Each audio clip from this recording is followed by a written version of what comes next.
السلام علیکم ورحمۃ اللہ وبرکاتہ۔ الحمدللہ رب العالمین الرحمن الرحیم مالک یوم الدین واشهد ان لا الہ الا اللہ وحدہ لا شریک له واشهد ان محمدا عبدہ ورسولہ بلغ الرسالہ وادى الامانہ ونصح الامہ وترکها علی البیضاء لیلها كنهارها لا يزيغ عنها الا هالك صلوات اللہ وسلامہ علیہ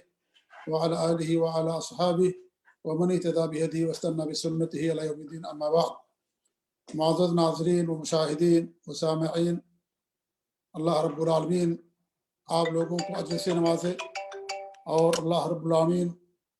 ہم سب کو اپنے دین کا علم حاصل کرنے اور اس پر عمل کرنے کی توفیق بخشے۔ اللہ تعالی ہمارے ایمان کی، عقیدے کی، اعمال کی، تمام چیزوں کی کتاب و سنت کی روشنی میں اصلاح فرمائے۔ الحمدللہ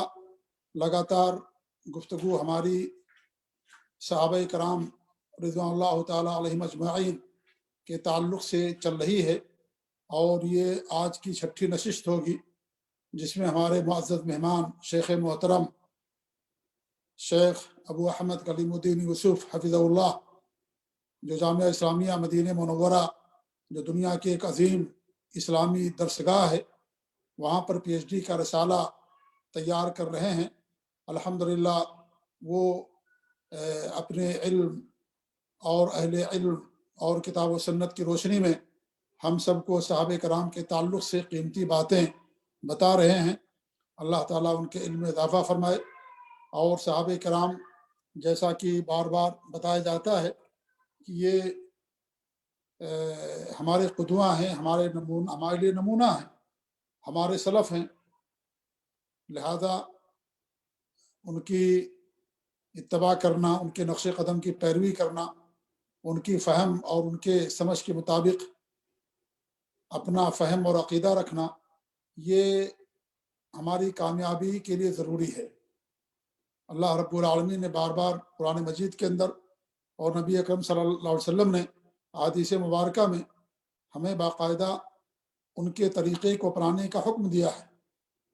اللہ کے رسول صلی اللہ علیہ وسلم کی حدیث، جس میں آپ نے فرمایا کہ ہماری امت 73 فرقوں میں تقسیم ہو جائے گی، تو اور سب جہنم کے اندر جائیں گے، صرف ایک فرقہ جنت کے اندر جائے گا۔ تو آپ سے پوچھا گیا کہ کون لوگ ہیں؟ تو ہمارے نبی نے فرمایا کہ وہ ہیں فرقہ، وہ لوگ ہیں کہ جس پر میں ہوں اور میرے صحابہ ہیں، جو ان کی اس طرح اتباع کرے گا کہ جس پر میں ہوں اور میرے صحابہ ہیں، ان کو اتباع کرنے والا اور ان کے راستے کی پیروی کرنے والا اپنے آپ کو جہنم سے محفوظ رکھے گا۔ تو ہمارے لیے صحابہ کرام یہ عقیدہ ہیں، ایمان میں داخل ہیں، احسان میں داخل ہیں، اس لیے ان کے ساتھ اپنے سینوں کو اور اس طریقے سے اپنی زبان کو انسان کو ہمیشہ محفوظ رکھنا چاہیے، اور ان کے نقش قدم کی پیروی کرنا چاہیے۔ ان سے محبت کرنا ہمارے دین کا حصہ ہے۔ ہمارے شیخ محترم تشریف لا چکے ہیں، اس لیے میں کچھ اور نہ کہتے ہوئے بڑے ادب اور احترام کے ساتھ شیخ کو دعوت دیتا ہوں کہ شیخ اپنے گفتگو کا آغاز فرمائیں اور ہمیں کتاب و سنت کی روشنی میں سلف صالحین اور صحابہ کے تعلق سے جو ہمارا عقیدہ اور منہج ہونا چاہیے، ان تمام چیزوں کی طرف ہماری رہنمائی فرمائیں۔ اللہ تعالیٰ شیخ کی فات فرمائے اور ان کے علم سے ہم سب کو مستفیض فرمائیں۔ جزاکم اللہ خیر، والسلام علیکم ورحمۃ اللہ وبرکاتہ۔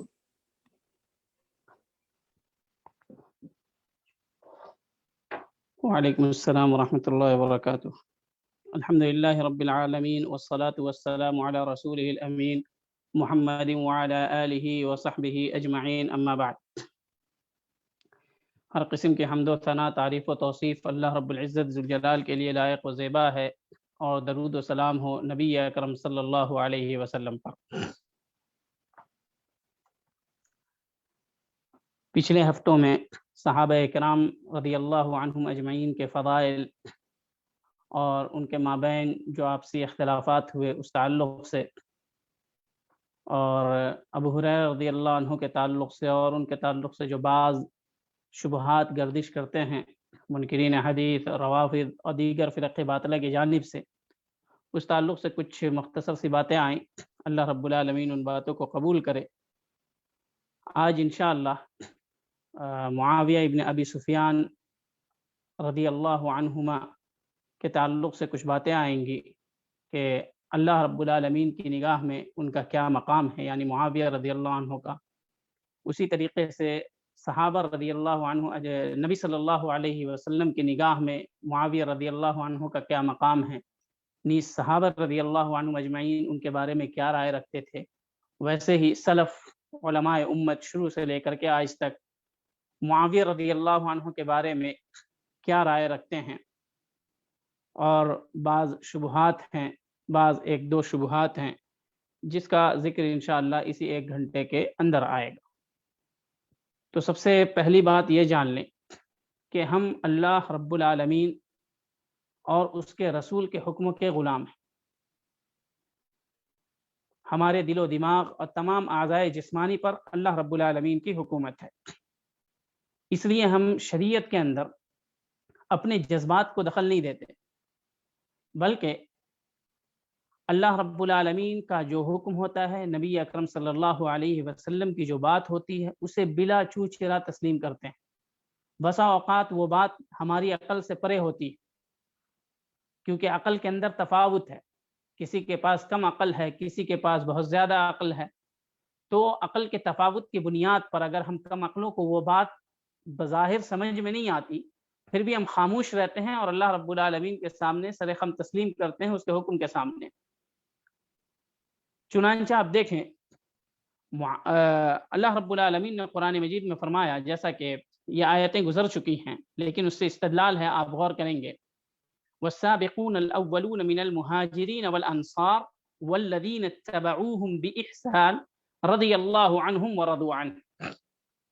کہ جو لوگ پہل اسلام قبول کیے، یعنی شروعاتی دور میں جب اسلام آیا، نبی اکرم صلی اللہ علیہ وسلم نے جب اللہ رب العالمین کے شریعت کی تبلیغ کرنی شروع کی، تو اس وقت میں جو لوگ داخل ہوئے انہیں سابقین کہا جاتا ہے، یعنی پہل قبول کرنے والے، تو اس میں مہاجرین بھی ہیں اور انصار بھی داخل ہیں۔ تو اللہ رب العالمین نے فرمایا کہ مہاجرین اور انصار میں سے جو لوگ سابقین ہیں، پہل اسلام قبول کرنے والے ہیں،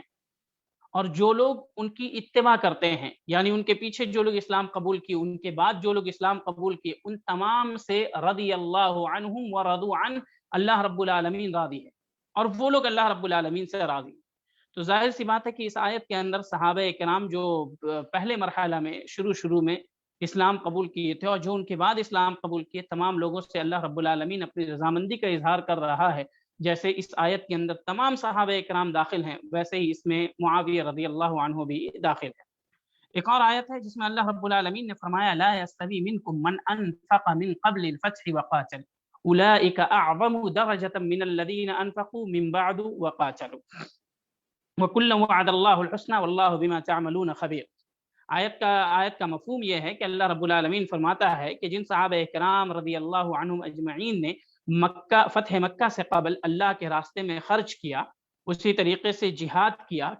وہ قدر و منزلت کے اعتبار سے ان صحابہ کرام سے زیادہ ہیں جنہوں نے فتح مکہ کے بعد اسلام قبول کیا اور خرچ کیا اور اللہ کے راستے میں جہاد کیا۔ لیکن اللہ رب العالمین فرما رہا ہے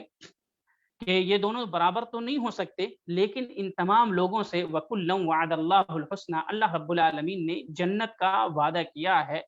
اور واللہ بما تعملون خبیر، اور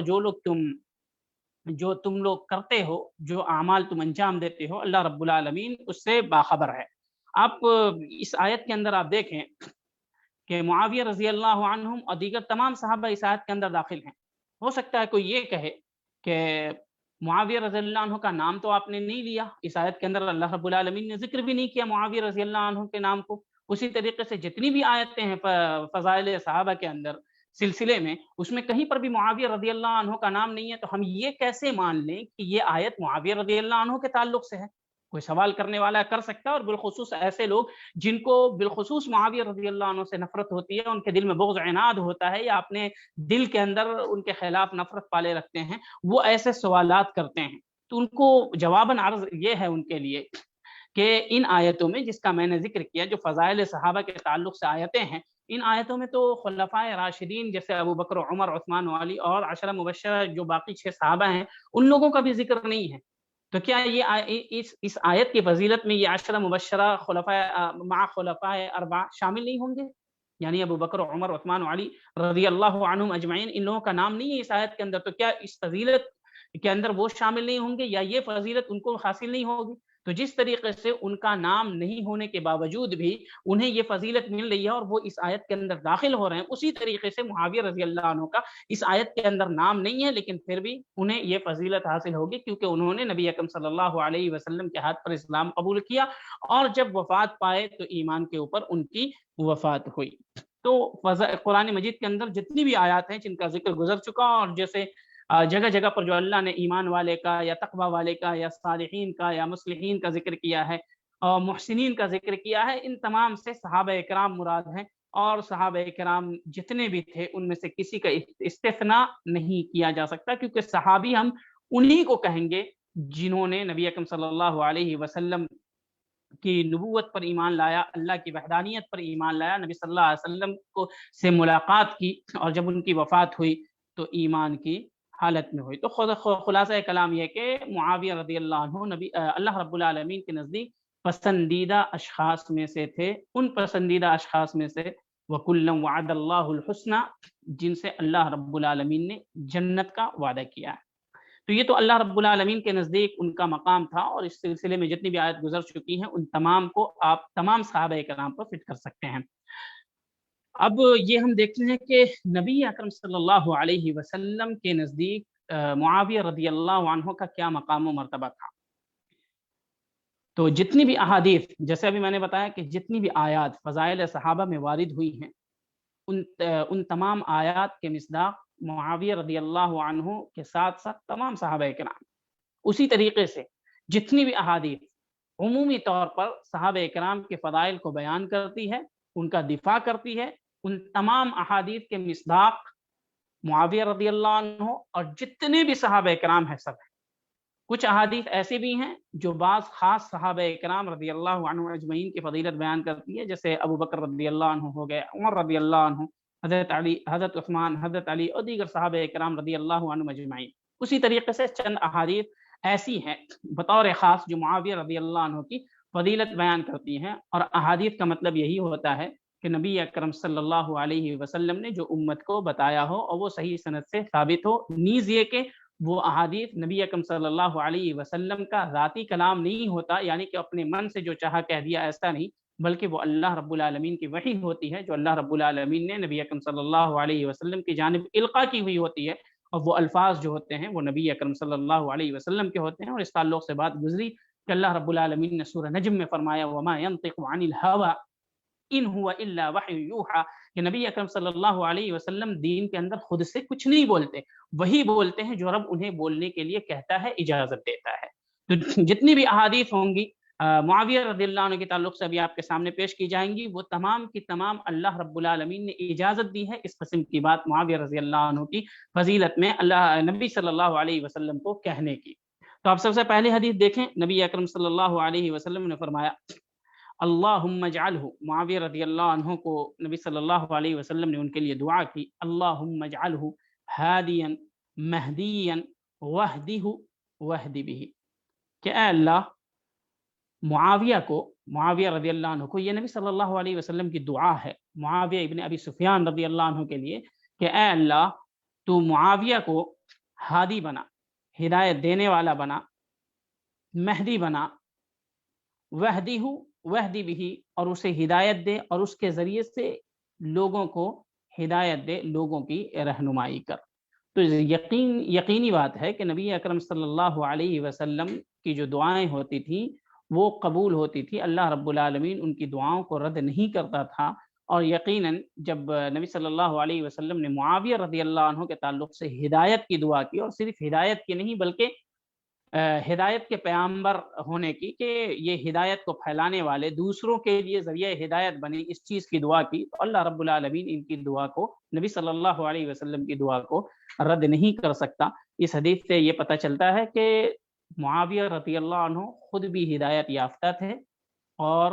دیگر اقوام اور لوگوں کے لیے بھی ہدایت کا سبب بنتے تھے۔ اگر ہم اس بات کو ایسے نہیں کہیں گے تو یہ لازم آئے گا کہ نعوذ باللہ نبی صلی اللہ علیہ وسلم کی دعا قبول نہیں ہوئی۔ یہ روایت صحیح ہے، ابن عاطم نے الاحاد والمثانی میں، امام ترمذی نے بھی اس کو نقل کیا ہے، اور یہ صحیح روایت ہے۔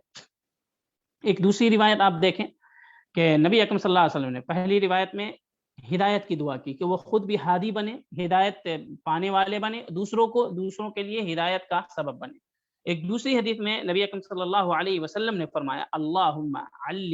علم معاویہ الکتاب والحساب وقہ العذاب، کہ اے اللہ معاویہ رضی اللہ عنہ کو علم دے کتاب کا، قرآن مجید کا، اور ان کو عذاب سے بچا، یہ آخرت میں جہنم کے عذاب سے بچا، علم دے اور جہنم کے عذاب سے بچا۔ یقیناً نبی اکرم صلی اللہ علیہ وسلم معاویہ رضی اللہ عنہ، بلکہ نام لے کر کے نبی صلی اللہ علیہ وسلم نے دعا کیا کہ معاویہ رضی اللہ عنہ کے لیے کہ اللہ تو اسے کتاب کا علم دے، حساب کا علم دے، اور اسی طریقے سے ان کو جہنم کے عذاب سے محفوظ رکھ۔ تو اب نبی صلی اللہ علیہ وسلم جب معاویہ رضی اللہ عنہ کے لیے ایسی دعا کر رہے ہیں تو ان سے نفرت کرنے والا یقیناً نبی سے نفرت کرنے والا ہے، کیونکہ نبی صلی اللہ علیہ وسلم ایسی دعا اسی شخص کے لیے کر سکتے ہیں جو شخص نبی صلی اللہ علیہ وسلم کے نزدیک محبوب اور پسندیدہ ہو۔ اب نبی صلی اللہ علیہ وسلم کے محبوب سے نفرت کرنا انسان کو کہاں لے جا کر کے چھوڑے گی، یہ وہ خود ہی فیصلہ کر سکتا ہے، یا اپنے ضمیر پر ہاتھ رکھ کر کے ان احادیث کو سامنے رکھے اور اپنے ضمیر پر ہاتھ رکھ کر کے فیصلہ کرے اپنے لیے کہ کیا وہ حقیقی طور پر حق کے ساتھ ہے یا باطل کے ساتھ ہے۔ دونوں حدیث آپ دیکھیں، اور دونوں حدیث کے اندر معاویہ رضی اللہ عنہ کی فضیلت بالکل واضح ہے۔ اسی طریقے سے ایک اور حدیث دیکھیں، اور اس میں ایک شبہ بھی ہے، اس کا ازالہ بھی ہوگا انشاءاللہ۔ عبداللہ بن عباس رضی اللہ عنہ کہتے ہیں کہ نبی اکرم صلی اللہ علیہ وسلم نے مجھے بھیجا اور کہا کہ اذهب وادع لی معاویہ، کہ جاؤ اور معاویہ کو بلا کر کے لاؤ۔ یہ نبی صلی اللہ علیہ وسلم نے اپنے چچیرے بھائی عبداللہ بن عباس رضی اللہ عنہ کو کہا کہ جاؤ اور معاویہ رضی اللہ عنہ کو بلا کر کے آؤ۔ تو عبداللہ بن عباس رضی اللہ عنہ کہتے ہیں فجئت فقلت وهو يأكل، میں معاویہ رضی اللہ عنہ کے پاس گیا، وہ کھا رہے تھے، تو میں نے نبی صلی اللہ علیہ وسلم کو آ کر کے کہا کہ وہ کھانا تناول کر رہے ہیں۔ تو نبی صلی اللہ علیہ وسلم نے پھر مجھے دوبارہ بھیجا اور کہا کہ فدعوا لی معاویہ، معاویہ کو بلا کر کے لاؤ۔ میں نے پھر آ کر کے کہا کہ وہ ابھی تک کھا رہے ہیں۔ تو نبی صلی اللہ علیہ وسلم نے فرمایا لا اشبع اللہ بطنہ، کہ اللہ اس کے پیٹ کو کبھی آسودہ نہ کرے، یعنی انہیں آسودگی نہ دے۔ یہ صحیح مسلم کی روایت ہے۔ تو اب اس جملے کو لے کر کے بہت سارے لوگ کہتے ہیں کہ نبی صلی اللہ علیہ وسلم نے انہیں بد دعا دی۔ سب سے پہلے آپ یہ دیکھیں کہ اس حدیث سے معلوم ہوتی ہے کہ معاویہ رضی اللہ عنہ صحابی ہیں، نیز نبی کریم صلی اللہ علیہ وسلم کے ساتھ رہتے، اور نبی اکرم صلی اللہ علیہ وسلم کے کاتب بھی تھے، لکھنے والے بھی تھے۔ اب وہ وحی کے لکھنے والے تھے کہ نہیں، یعنی قرآن مجید کے کاتب تھے کہ نہیں، اس کے تعلق سے میں آئندہ بات کروں گا انشاءاللہ۔ تو نبی صلی اللہ، اس حدیث سے ثابت ہوتا ہے کہ صحیح مسلم کی روایت ہے کہ وہ صحابی بھی تھے اور نبی صلی اللہ علیہ وسلم کے ساتھ مدینے میں بھی رہتے تھے، اس لیے ان کو بلانے کے لیے عبداللہ بن عباس رضی اللہ عنہ کو بھیجا۔ اور اسی حدیث کے اندر جو ذکر ہے کہ کچھ لوگ آئے تھے، ان کے لیے کچھ لکھوانا تھا، لیکن یہ ذکر نہیں ہے کہ وہ وہی لکھوانا تھا یا کوئی اور چیز لکھوانی تھی۔ وحی جو ہوتی ہے وہ لکھوانا تھا یا کوئی اور چیز لکھوانی تھی، لیکن دوسری جگہ وحی کا ذکر آیا ہے، جیسا کہ تفصیلی طور پر میں اس کو ذکر کروں گا۔ تو یہ حدیث بالکل بین ثبوت ہے کہ معاویہ رضی اللہ عنہ نبی اکرم صلی اللہ علیہ وسلم کے صحابی تھے، اور نبی صلی اللہ علیہ وسلم نے ان کے تعلق سے کسی قسم کی کوئی ایسی بات نہیں کی جو ان کے صحابیت پر، ان کی صحبت پر سوالیہ نشان قائم کرتا ہو۔ البتہ اس حدیث کا جو وہ جملہ ہے لا اشبع اللہ بطنا، اللہ اسے کبھی آسودہ نہ کرے، تو اس تعلق سے بعض لوگوں نے کہا کہ یہ دیکھو یہ بد دعا ہے۔ ایسا کہنے والے دراصل عربی زبان اور اس کا بیان سے بالکل ناواقف ہیں۔ اگر وہ عربی زبان، بہت ساری احادیث ہیں، اگر اس کو پڑھیں گے سمجھیں گے تو ایسا لگے گا کہ وہ تمام صحابہ کے اوپر کہہ دیں گے کہ نبی صلی اللہ علیہ وسلم نے فلاں فلاں فلاں کے اوپر بد دعا کی۔ حالانکہ ہر زبان کا اپنا اپنا ایک انداز ہوتا ہے، بولنے کا انداز ہوتا ہے۔ تو آپ جیسے دیکھیں، میں چند احادیث آپ کے سامنے پیش کروں گا، کیا ان صحابہ کرام کے تعلق سے بھی لوگ کہہ سکتے ہیں کہ نبی صلی اللہ علیہ وسلم نعوذ باللہ ان کے لیے بد دعا کی؟ جیسے آپ دیکھیں کہ نبی کریم صلی اللہ علیہ وسلم نے معاذ ابن جبل رضی اللہ عنہ کو کہا تھا ثقلت کا امک، تمہاری ماں تجھ کو کھوئے، یعنی تم مر جاؤ۔ اگر اس کا سیدھا سیدھا جملہ اگر ترجمہ ہم کریں گے، تمہاری ماں تجھ کو کھوئے یعنی تم مر جاؤ، گم ہو جاؤ، اپنی ماں کی نظر سے اوجھل ہو جاؤ۔ تو کیا ہم نبی صلی اللہ علیہ وسلم کے اس جملے کو، نبی صلی اللہ علیہ وسلم کے اس جملے کو بد دعا شمار کر سکتے ہیں؟ کہ معاذ ابن جبل، نبی صلی اللہ علیہ وسلم جن سے اتنا خوش تھے کہ انہیں سفیر بنا کر کے بھیجا تھا، اور لوگوں کو دین سکھانے کے لیے یمن کی طرف بھیجا تھا۔ اسی طریقے سے وہ نبی صلی اللہ علیہ وسلم نے ان کے تعلق سے کہا تھا کہ وہ حلال و حرام کے تعلق سے سب سے زیادہ جاننے والے ہیں، حلال و حرام کے تعلق سے۔ اور عمر بن خطاب اور دیگر صحابہ کرام کہتے تھے کہ وہ علماء کے سردار ہیں اور فتویٰ میں ان کی طرف رجوع کرتے تھے۔ ایسے صحابی کو نبی کریم صلی اللہ علیہ وسلم نے کہا ثقلت کا امک، تمہاری ماں تجھ کو کھوئے۔ بظاہر یہ بد دعا لگ رہی ہے، لیکن کہ نبی صلی اللہ علیہ وسلم ان کی موت کے لیے دعا کر رہے ہیں۔ دوسری طرح دیکھیں کہ ام المؤمنین صفیہ رضی اللہ عنہا، صفیہ رضی اللہ عنہا جو عمر ابن خطاب رضی اللہ عنہ کی بیٹی تھی اور نبی صلی اللہ علیہ وسلم کے زوجہ محترمہ بھی تھی اور تمام مسلمانوں کی ماں ہے، ان کے تعلق سے نبی اکرم صلی اللہ علیہ وسلم نے فرمایا اقرا حلقہ، یعنی اللہ رب العالمین اسے بانجھ بنا دے اور اس کے حلق میں تکلیف ہو جائے، اقرا حلقہ۔ یہ بظاہر بد دعا لگ رہی ہے، لیکن یہ بد دعا نہیں ہے، یہ عربوں کے ایک جملہ استعمال تیرا ستیہ ناس ہو، اس سے مقصود یہ نہیں ہوتا کہ تجھے اللہ بالکل برباد کر دے، کسی قابل نہیں رکھے۔ جملہ میں آتا ہے، وہ آدمی بول دیتا ہے، ایک جملے کے طور پر یا زبان سے وہ بات نکل جاتی ہے، اور اس کا بھی حل شریعت نے خود نبی صلی اللہ علیہ وسلم نے پیش کیا ہے، جس حدیث کو میں ذکر کروں گا۔ اسی طریقے سے نبی اکرم صلی اللہ علیہ وسلم نے دیندار بیوی کے اختیار کرنے میں نبی صلی اللہ علیہ وسلم نے فرمایا کہ عورتوں سے 4 وجہوں کی وجہ سے شادی کی جاتی ہے، اور اس میں سب سے اخیر میں نبی صلی اللہ علیہ وسلم نے فرمایا کہ فَظْفَرْ بِذَاتِ الدِّین، دین والی کو اختیار کرو گے تو کامیاب ہو جاؤ گے، فَظْفَرْ بِذَاتِ الدِّین، دین والی کو اختیار کر کے کامیاب ہو جاؤ۔ اور اس کے بعد نبی صلی اللہ علیہ وسلم نے آخر میں کہا تَرِبَتْ یَدَاک، تیرا ہاتھ خاک آلود۔ ہاتھ خاک آلود ہو کا مطلب یہ کہ آدمی کے ہاتھ کچھ بھی نہ لگے، مٹی لگی، یعنی کچھ بھی نہیں لگی آدمی کے ہاتھ۔ تو اس کا یہ مطلب نہیں ہے کہ یہ بد دعا ہے، نبی صلی اللہ علیہ وسلم نے دیندار عورت سے شادی کرنے والے کو بد دعا دی۔ اسی طریقے سے آپ نے نبی اکرم صلی اللہ علیہ وسلم نے اپنی ایک لونڈی سے کہا تھا کہ تیری عمر لمبی نہ ہو، یعنی کہ وہ جلدی وفات پا جائے۔ یہ سب جملے ہیں احادیث کے اندر، تو یہ تمام جملے جو نبی اکرم صلی اللہ علیہ وسلم نے معاذ بن جبل سے کہا، صفیہ رضی اللہ عنہ سے کہا، اسی طریقے سے ام سلیم رضی اللہ عنہ کی لونڈی، اور وہ تمام مسلمان جو نیک بیوی کی تلاش میں ہیں، ان سب کے تعلق سے یہ جملہ کہا، یہ نہیں کہا جا سکتا کہ نبی اکرم صلی اللہ علیہ وسلم نے ان کے حق میں بد دعا کی، بلکہ یہ عربوں کی زبان پر جاری ایک جملہ تھا جسے عام زبان میں گفتگو میں استعمال کیا جا سکتا تھا۔ اور اگر مان بھی لیا جائے کہ یہ بد دعا ہے، اگر مان بھی لیا جائے کہ لا اشبع اللہ بطنا، حضرت معاویہ رضی اللہ عنہ کے تعلق سے یہ بد دعا ہے، یا جو احادیث میں نے پیش کی یہ ان صحابہ کرام کے تعلق سے بد دعا ہے، اگر مان لیا جائے تو یقین جانیے کہ نبی اکرم صلی اللہ علیہ وسلم نے خود کہا ہے کہ انی اشترطت علی ربی انما انا بشر ارضی کما یرضی البشر واغضب کما یغضب البشر، کہ اے اللہ میں نے اپنے رب سے شرط رکھی ہے، میں نے اپنے رب سے کہا ہے کہ میں ایک انسان ہوں، جیسے لوگ راضی ہوتے ہیں میں بھی راضی ہوتا ہوں، مجھے بھی خوشی ملتی ہے، اور جیسے لوگ غصہ ہوتے ہیں مجھے بھی کبھی کبھی غصہ آتا ہے۔ فَإِنَّمَا فَأَيُّمَا أَحَدٍ دَعَوْتُ عَلَيْهِ، تو اے میرے رب میں نے جس کسی کے بھی اوپر بد دعا کیا ہے اپنی امت میں سے، اور وہ اس بد دعا کا حقدار نہیں ہے، نبی صلی اللہ علیہ وسلم نے اپنے رب سے کہا کہ فَأَيُّمَا أَحَدٍ دَعَوْتُ عَلَيْهِ مِنْ أُمَّتِي بِدَعْوَةٍ لَيْسَ لَهَا بِأَهْلٍ، کہ اے اللہ میں نے جس کسی کے حق میں بھی بد دعا کیا ہے اور وہ اس بد دعا کا حقدار نہیں ہے، تو میرے رب ان يجعلها له طهورا وزکاة وقربة يقربه بها منه يوم القیامہ، تو اس بد دعا کو جس کا وہ حقدار نہیں ہے، اگر میں نے اس کے اوپر بد دعا کی ہے تو میرے رب میری اس بد دعا کو اس کے حق میں تزکیہ کا سبب بنا دے، پاکی کا سبب بنا دے، اور ایسی چیز، ایسا ذریعہ بنا دے جس ذریعے سے وہ جنت میں داخل ہو پائے اور تیرا تقرب قیامت کے دن حاصل کر پائے۔ تو اگر مان لیا جائے کہ یہ جملہ نبی اکرم صلی اللہ علیہ وسلم نے بطور بد دعا بھی کیا ہے، جیسا کہ بعض لوگ کہتے ہیں، تو نبی صلی اللہ علیہ وسلم کی اس حدیث سے یہ ثابت ہو جاتا ہے، یہ صحیح مسلم کی روایت ہے کہ نبی کریم صلی اللہ علیہ وسلم کی بد دعا اگر نبی صلی اللہ علیہ وسلم نے کیا ہے اور وہ اس کا اہل نہیں ہے تو وہ اس کے لیے ذریعہ نجات ہے، اور وہ اس کی پاک دامنی، طہارت اور تزکیہ کے اوپر دلیل ہے۔ تو یہ اس حدیث کے اندر جو جملہ ہے لا اشبع اللہ بطنا، جو لوگ صحابہ سے بغض رکھتے ہیں، معاویہ رضی اللہ عنہ سے بالخصوص بغض رکھتے ہیں، اسے بد دعا سمجھتے ہیں، حالانکہ وہ ان کے لیے فضیلت و منقبت ہے، جیسا کہ ابھی حدیث میں گزرا۔ اسی طریقے سے نبی اکرم صلی اللہ علیہ وسلم نے ایک حدیث میں فرمایا کہ کل سبب ونسب منقطع یوم القیامہ الا سببی ونسبی،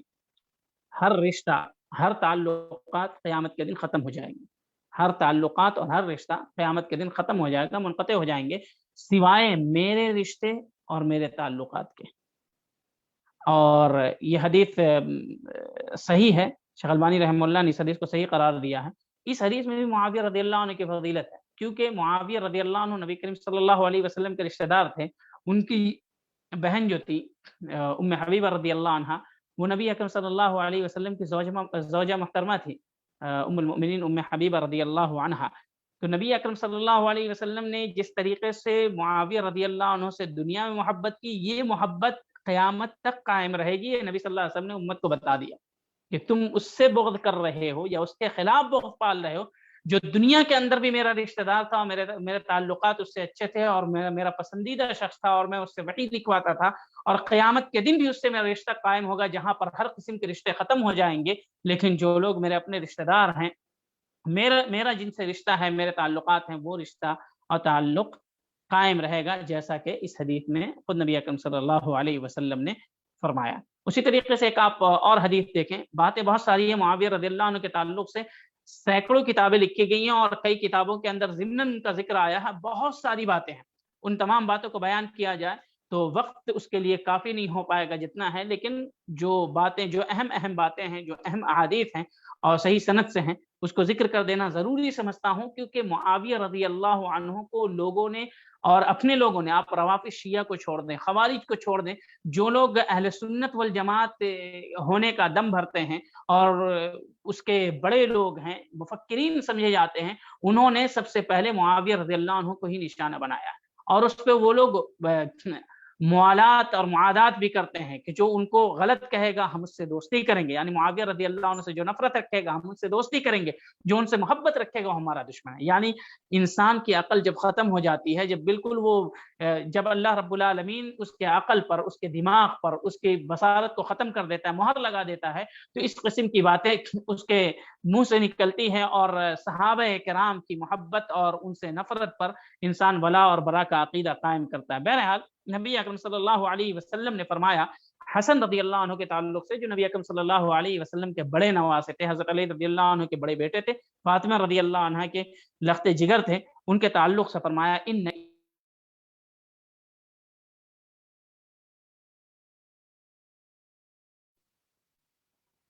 کوئی آواز بند کر دے رہا ہے ادھر سے ان ابنی هذا سید ولعل الله ان يصلح به بین فئتین عظیمتین من المسلمین، کہ میرا یہ بیٹا یعنی حسن رضی اللہ عنہ، یہ میرا بیٹا سردار ہے، اور انشاءاللہ اللہ کی ذات سے امید ہے کہ میرے اس بیٹے کے ذریعے سے مسلمانوں کی دو بڑی جماعتوں کے درمیان اصلاح ہوگی، یعنی آپس میں اگر کچھ ایسی ناچاقی ہو جائے اور لڑائی ہو جائے تو اللہ رب العالمین میرے اس بیٹے کے ذریعے سے مسلمانوں کی دو جماعتوں کے درمیان اصلاح کا کام لے گا۔ اور ہوا بھی، جیسے جب حسن رضی اللہ عنہ کے ہاتھ پر بیعت کی گئی اور ایک طرف معاویہ رضی اللہ عنہ کے ہاتھ پر بیعت کر لی گئی، تو حضرت حسن رضی اللہ عنہ نے تنازل اختیار کر لیا اور حضرت معاویہ رضی اللہ عنہ کے ہاتھ پر بیعت کر لی۔ اس طریقے سے جو دو دھارے میں جماعت بٹ رہی تھی، وہ قوم امت مسلمہ بٹ رہی تھی، اللہ رب العالمین نے حضرت حسن رضی اللہ عنہ کے اس عمل سے امت مسلمہ کو متفرق ہونے سے، الگ ہونے سے بچا لیا۔ آپ اس حدیث میں دیکھیں کہ نبی اکرم صلی اللہ علیہ وسلم نے جس تعلق سے کہا ہے، اس حدیث کے اندر دو چیزیں پتہ چلتی ہیں۔ پہلی یہ کہ معاویہ رضی اللہ عنہ صحابی ہیں اور اختلاف بھی ہوگا، اور دوسری یہ کہ معاویہ رضی اللہ عنہ خلافت کے بھی حقدار تھے۔ آپ کہیں گے کہ اس حدیث کے اندر ذکر نہیں ہے، لیکن اگر آپ دوسری احادیث کو اور فتنوں کی احادیث کو آپ دیکھیں گے تو ایک حدیث میں نبی اکرم صلی اللہ علیہ وسلم سے فرشتے ملاقات کرنے کے لیے آئے ہوئے تھے، اور نبی صلی اللہ علیہ وسلم نے ام سلمہ رضی اللہ عنہ کو کہہ رکھا تھا کہ کوئی بھی آئے تو میرے روم میں اس کو داخل نہیں ہونے دینا ہے، کوئی بھی آئے۔ تو حضرت حسین رضی اللہ عنہ کھیلتے کھیلتے آئے، چھوٹے تھے، نبی اکرم صلی اللہ علیہ وسلم کے زمانے تک وہ چھوٹے ہی رہے، اور انہوں نے داخل ہونے کی ضد کری۔ حضرت ام سلمہ رضی اللہ عنہ انہیں روکنے کی کوشش کی، لیکن وہ نہیں رکے، اندر داخل ہو گئے۔ تو جو فرشتے تھے انہوں نے نبی اکرم صلی اللہ علیہ وسلم سے پوچھا کہ یہ کون ہے؟ تو نبی اکرم صلی اللہ علیہ وسلم نے فرمایا کہ یہ میرا چھوٹا نواسہ ہے، تو نبی اکرم صلی اللہ علیہ وسلم کو انہوں نے کہا اس فرشتے نے کہ یہ فلاں جگہ شہید کیا جائے گا، اور اس جگہ کی مٹی نبی کریم صلی اللہ علیہ وسلم کو دکھائی گئی. صحیح ہے یہ روایت، سیرت نگاروں نے اسے صحیح قرار دیا ہے. تو اس جگہ کی مٹی دکھائی گئی. حضرت علی رضی اللہ عنہ اپنے بارے میں کہتے ہیں، اور یہ قصہ نبی صلی اللہ علیہ وسلم نے حضرت علی رضی اللہ عنہ سے بھی بیان کیا. حضرت علی رضی اللہ عنہ اپنے بارے میں کہتے ہیں کہ میں اپنے قاتل کو ویسے ہی جانتا ہوں جیسے دن کے بارے میں جانتا ہوں. اپنے قاتل کو یعنی عبد الرحمن ابن ملجم کو. تو یہ کچھ ایسی بات تھی جو نبی کریم صلی اللہ علیہ وسلم نے بتا رکھی تھی. ویسے ہی حضرت عائشہ رضی اللہ عنہ جب موقع یعنی جنگ جمل کے لیے یعنی وہاں پر گئی اصلاح کے لیے، تو جنگ جمل واقع ہو گئی، وہاں سے لوٹ رہی تھی تو کتے ان کے اوپر بھونک رہے تھے. جب ان کا قافلہ جا رہا تھا تو پیچھے کتوں کی آواز آ رہی تھی، تو نبی کریم صلی اللہ علیہ وسلم نے ان کو پہلے سے بتا رکھا تھا کہ تم وہاں پر جاؤ گی اور تم لوٹو گی تو وہاں پر کتے بھونک رہے ہوں گے. تو نبی اکرم صلی اللہ علیہ وسلم نے اللہ رب العالمین کے حکم سے، اللہ رب العالمین کی جو وحی تھی کہ آئندہ کیا کیا ہونے والا ہے، ان میں سے کچھ باتیں نبی صلی اللہ علیہ وسلم نے بتائی تھی. اور یہ چیز بھی اللہ رب العالمین کو معلوم تھا کہ حضرت معاویہ رضی اللہ عنہ اور حضرت حسن رضی اللہ عنہ کے درمیان بیعت ہو جائے گی. حضرت معاویہ پر کچھ لوگ بیعت کر لیں گے، حضرت حسن رضی اللہ عنہ پر کچھ بیعت کر لیں گے، اور آپ کا نواسہ یعنی نبی صلی اللہ علیہ وسلم کا نواسہ تنازل اختیار کرے گا. تو نبی صلی اللہ علیہ وسلم نے فرمایا کہ اصلاح کرے گا، اور اسی تنازل کو اصلاح کا نام دیا گیا. اور مسلمانوں کی دونوں جماعت تھی، ایک جماعت حضرت حسن رضی اللہ عنہ کے ساتھ تھی اور ایک جماعت معاویہ رضی اللہ عنہ کے ساتھ تھی. نبی کریم صلی اللہ علیہ وسلم نے دونوں کو مسلمانوں کی جماعت قرار دیا اور حضرت حسن رضی اللہ عنہ کے تنازل کو اصلاح کا نام دیا. اس سے سیدھا یہی پتہ چلتا ہے کہ معاویہ رضی اللہ عنہ کی خلافت کا ثبوت نبی اکرم صلی اللہ علیہ وسلم کے صحیح حدیث سے وہ خلیفۃ المسلمین نبی اکرم صلی اللہ علیہ وسلم کی حدیث کے مطابق ٹھہرے. تو یہ کچھ فضائل تھے جو نبی اکرم صلی اللہ علیہ وسلم کی زبانی آپ نے سنے معاویہ رضی اللہ عنہ کے بارے میں. اب اتنے زیادہ فضائل کے حامل صحابی کو گالی دے یا کوئی انسان یعنی ایسے الفاظ ان کے تعلق سے نازیبہ الفاظ نکالے لکھے جو اپنے لیے اور اپنے بیٹے کے لیے پسند نہیں کرتا ہے، چاہے جائے کہ وہ صحابی جلیل القدر صحابی کاتب وحی نبی اکرم صلی اللہ علیہ وسلم کے رشتہ دار، اللہ کے پسندیدہ صحابہ اکرام کے پسندیدہ اشخاص کے لیے اگر وہ اس قسم کے جملے استعمال کرتا ہے تو پھر اسے اپنے ایمان کی خیر منانی چاہیے، کیونکہ جو اللہ کے پسند اور اللہ کے محبوب پر کلام کرتا ہے اللہ رب العالمین اسے کہیں کا نہیں چھوڑے گا. اب دیکھیں کہ معاویہ رضی اللہ عنہ کا مقام صحابہ اکرام رضی اللہ عنہم اجمعین کے نزدیک کیسا تھا، یہ اللہ رب العالمین کے نزدیک کیسا مقام تھا، اس کا ذکر ہوا. نبی کریم صلی اللہ علیہ وسلم کے نزدیک کیا مقام تھا معاویہ رضی اللہ عنہ کا، اس کا ذکر چند احادیث کی روشنی میں آیا. سب سے پہلے ایک بات سمجھ لیں کہ اگر ہم معاویہ رضی اللہ عنہ کا مقام، ان کی فضیلت بیان کر رہے ہیں تو اس کا یہ مطلب نہیں ہے کہ ہم دوسرے صحابی کی تنقید چاہتے ہیں، ہرگز نہیں. اور نہیں اس کا یہ مطلب ہے کہ ہم معاویہ رضی اللہ عنہ کو علی رضی اللہ عنہ کے مقابلے میں پیش کر رہے ہیں، کیونکہ آپس میں دونوں کے درمیان ناچاقی ہوئی تھی، اختلاف ہوا تھا، اور دونوں اللہ رب العالمین کے برگزیدہ بندے تھے. اس تعلق سے ہم گفتگو ہی نہیں کریں گے کیونکہ اس تعلق سے گفتگو کرنا ہمیں منع ہے. نبی صلی اللہ علیہ وسلم نے فرمایا اذا ذکر اصحابی فامسکوا، جب میرے صحابہ اکرام کے تعلق سے کچھ اختلافات کا ذکر ہو تو اپنی زبان کو خاموش کر لو، اپنی زبان کو روک لو.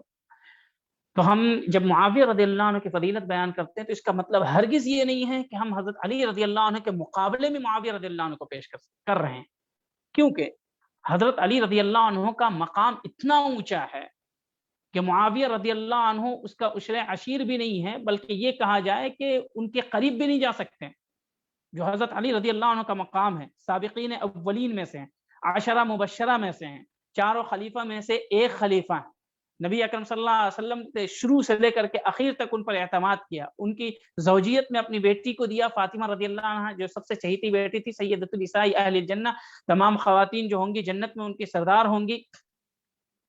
حضرت علی رضی اللہ عنہ کے اس مقام کے قریب بھی نہیں پہنچ سکتے معاویہ رضی اللہ عنہ. تو ہم کسی بھی صحابی کی فضیلت اگر بیان کرتے ہیں یا ان کا دفاع کرتے ہیں تو اس سے بالکل یہ مستلزم نہیں آتا، یہ لازم نہیں آتا کہ ہم دوسرے صحابی کی تنقید کر رہے ہیں. تمام صحابہ اکرام کی فضیلت اپنی جگہ پر مسلم ہے، اور ہر جو درجات مقرر کیا ہے اللہ رب العالمین نے، جیسے حضرت ابوبکر رضی اللہ عنہ کا درجہ سب صحابہ اکرام سے اونچا ہے، ان کے بعد حضرت عمر رضی اللہ عنہ، پھر ان کے بعد عثمان رضی اللہ عنہ، اور چوتھے نمبر پر حضرت علی رضی اللہ عنہ. یہ